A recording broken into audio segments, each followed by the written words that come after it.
Hey everybody, it's Tony Codespoti from GreatVocalMajority.com, website, YouTube channel, and podcast.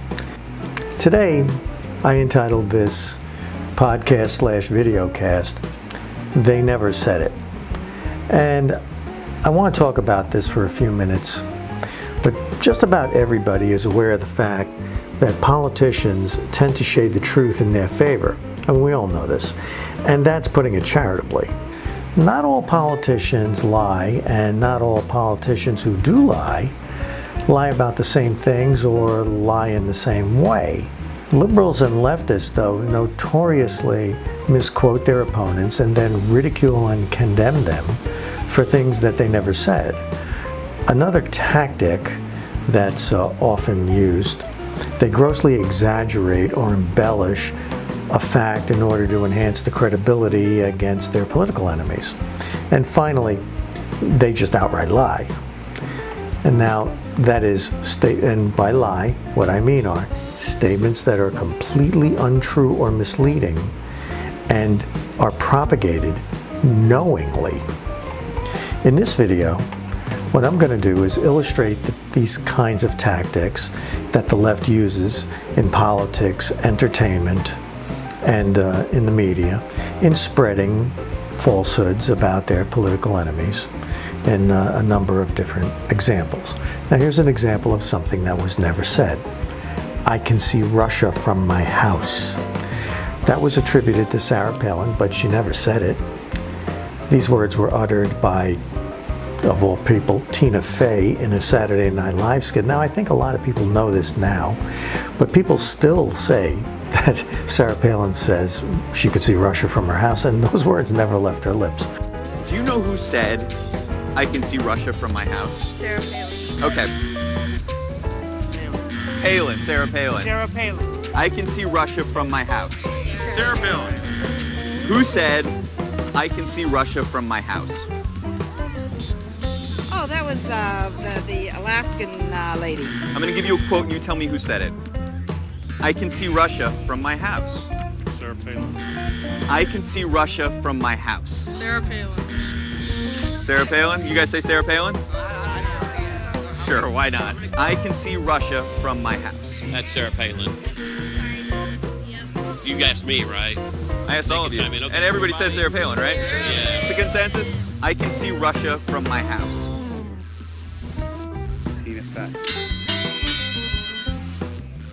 I can see Russia from my house. Sarah Palin. No. Oh, no kidding. Tina Fey pretending to be Sarah Palin. Oh, okay. And I can see Russia from my house.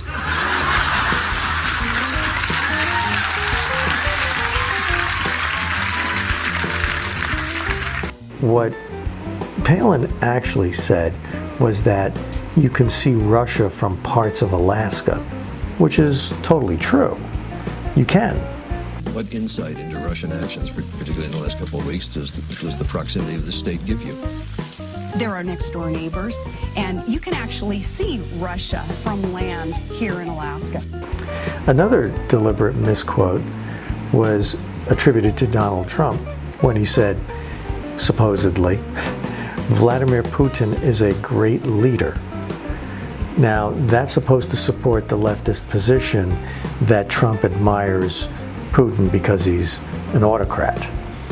But Trump actually said Vladimir Putin is a strong leader.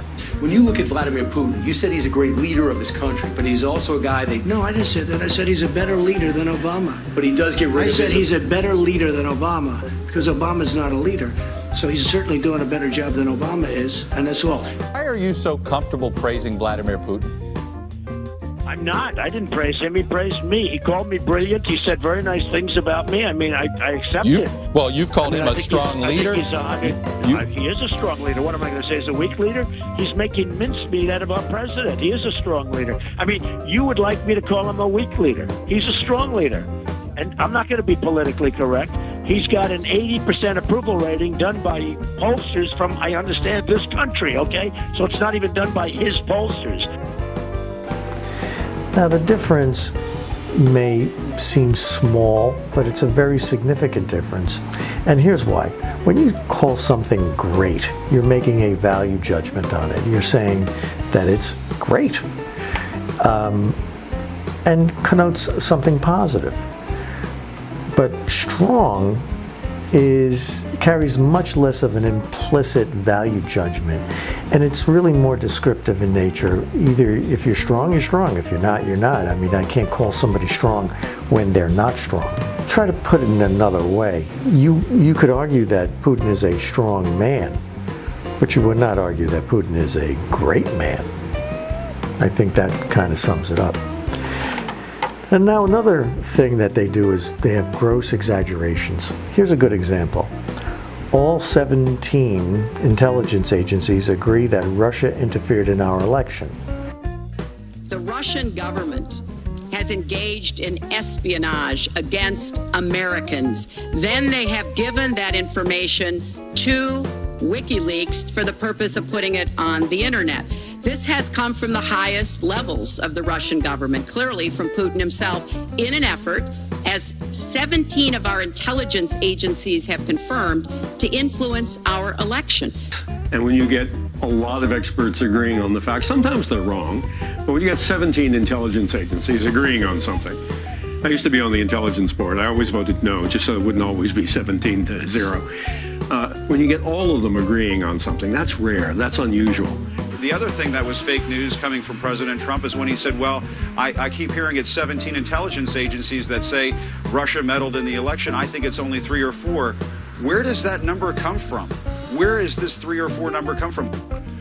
As you know, the IC was a coordinated product from 3 agencies, CIA, NSA, and the FBI, not all 17 components of the intelligence community. Those 3. Now, this was a meme that was used by Democrats to add weight to the contention that Russia's interference in the 2016 elections swung it in favor of Donald Trump and had a material effect on the outcome. Now, this has been shown to be false, and the truth was really just 3 agencies plus the Director of National Intelligence, making it 4 agencies, really made the contention about Russian interference, and that was the FBI, the CIA, and the NSA.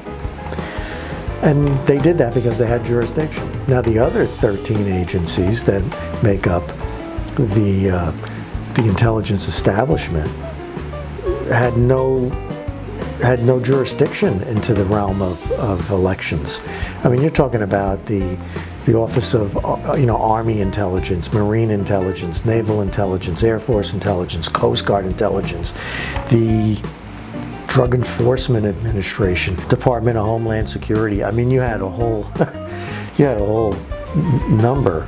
They even have the satellite intelligence, and I mean, forget it. There was just so many. And then you have what I'll call deliberately misleading lies. Misleading statements that I think qualify as lies. Like, one example of this is saying things like Donald Trump declared bankruptcy several times, and the clear implication is that he declared personal bankruptcy. Well, according to researchers at Forbes magazine and elsewhere, Donald Trump has never declared personal bankruptcy. That's totally untrue. But where does this lie come from? Well, Trump has equity positions in a lot of companies. I have never gone bankrupt, by the way. I have never. But out of hundreds of deals, but sir, excuse me. That's your line, but your companies have gone bankrupt. What am I saying? Out of hundreds of deals that I've done, hundreds, on 4 occasions, I've taken advantage of the laws of this country, like other people. I'm not going to name their names because I'm not going to embarrass, but virtually every person that you read about on the front page of the business sections, they've used the law. The difference is when somebody else uses those laws, nobody writes about it. When I use it, they say, oh, Trump, Trump, Trump. In fact, the Federal Exchange Commission has Donald Trump's financial disclosure statement. Maybe they don't have his tax returns, but they have his financial disclosures, which contains a lot of information. that would go into a tax return. What you are looking at is the financial disclosure statement of Donald Trump. The document is about 92 pages in length. The report is divided into 3 parts. The first page, what you're looking at here, attests to the accuracy of the pages that follow. Starting on page 2 and going through page 12 is a summary of all the financial interests by name of the organization, the location, the types of organization it is, meaning whether it's a corporation, a partnership, or a limited liability company, and a number of other things. The position that Trump held in that organization and when that position was held. This goes all the way through to page 12, and it accounts for, no joking around, 515 different types of entities. Now, starting on page 13, going through page 31, is a list of assets and income. Now, Trump has assets and income from 165 different sources. Beginning on page 35 and going through page 45 is a list of all the other assets and income that Trump has. Okay, and you can see these are lots of investments and stuff that generate income. Page 47 contains a list of Trump's liabilities. And then beginning on page 49, which is labeled A1 of 44, beginning on page, which is actually page 49, is a more detailed list of Trump's holdings. While examining this extensive disclosure, the one fact that kind of leaps out immediately at you is the tremendous scope and complexity of all of this. Now, Trump's critics demand to see his tax returns, but just try to imagine for a minute the kind of political hay that could be made by looking into the mundane details of any number of these holdings. Now, one can easily see why Trump would be averse to releasing them. And now, nevertheless, though, what we can learn from this disclosure is that Donald Trump enjoys a fantastic amount of wealth few get to enjoy, and critics who claim he's a failure, well, they're just lying. Now, I want to go back to the 515 different entities and break them down for you. I want to take you through the kinds of organizations Trump has interests in.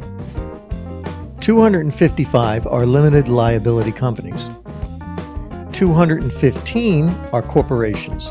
So that's 470 of the 515. Now, after those, the biggest share belongs to partnerships, which are 14.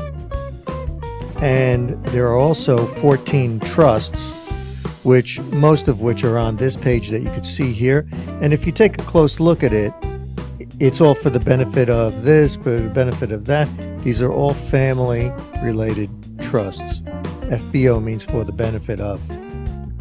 So these are just trusts for children, grandchildren, relatives. And then after that, Trump has interests in 7 foreign entities, which I'll get into in a minute, 6 condo associations, and 1 nonprofit, and also 1 foreign corporation, which I will also talk about, and 2 that where the organization type is unidentified, but they relate to a business interest in Nova Scotia. So who are these foreign entities and foreign corporations, of which in total there are 8? Well, there are 7 foreign entities. 4 of them relate to the golf resort in Scotland, and 2 relate to hotel interests in Ireland. And the last one relates to a hotel interest in Brazil.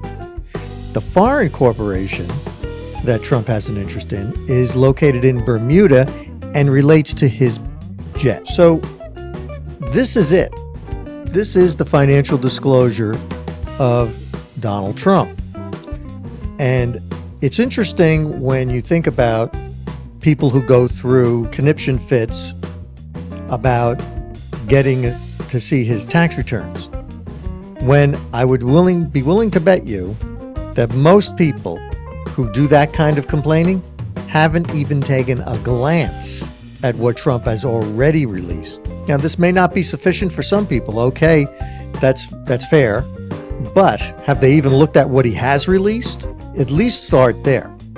If you go through his financial disclosures and you find something that you want to question further, why not try? But I haven't heard the media say anything. Nobody has said anything to President Trump. Mr. Trump, you released in your financial disclosures that you have interest in VH Property Corporation. Who is that? You know, that's one of the things on the list here. But has anyone even asked the question? No, not publicly. See, the problem is Donald Trump had several businesses that declared bankruptcy, but Donald Trump himself did not declare bankruptcy as a person. His businesses did. Now, 4 bankruptcies sounds like a lot. And maybe for the average business owner, 4 bankruptcies would be an enormous amount. But if you take one look at that financial disclosure from the Federal Election Commission, you'll learn that Donald Trump has interests in over 500 companies, 515 to be exact. 470 of them are either limited liability companies or corporations. So 4 out of, let's say, 470, that's not a bad record. Most businessmen would be very proud of that. So that's a real gross exaggeration, and it's done deliberately because people want to try to knock down Trump's reputation as a businessman. Why do people do this? Well, this is done very simply because they want to gain advantage in politics. No other reason. And you're being lied to, you're being misled, and every time you hear somebody making a critical remark, not just against Trump, but against anybody, even if it's a Republican against a Democrat, don't just accept it. And no matter how much you trust the person saying it, don't just accept it. Assume everybody has an agenda, and always, always, always check into what was actually said.